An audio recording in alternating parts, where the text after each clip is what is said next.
मुंबईजवळील वसई परिसरात मध्यरात्री एक धक्कादायक हल्ल्याची घटना समोर आली आहे। वसई डेपो परिसरात 22 वर्षीय रिक्षाचालक आरिफ अन्सार खान याच्यावर 4 ते 6 अज्ञात इसमांनी धारदार शस्त्राने हल्ला करत बेदम मारहाण केली।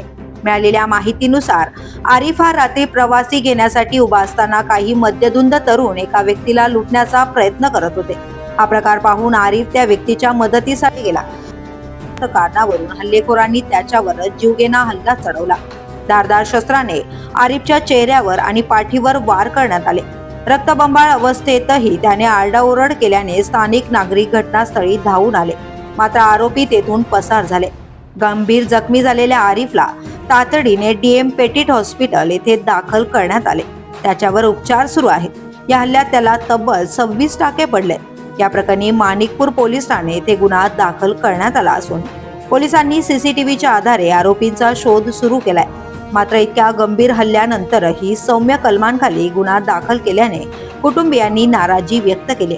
दरम्यान वसई डेपो परिसरातील सुरक्षेचा प्रश्न पुन्हा ऐरणीवर आला असून आरोपींना तातडीने अटक करून कठोर कारवाई करण्याची मागणी नागरिकांकडून केली जाते।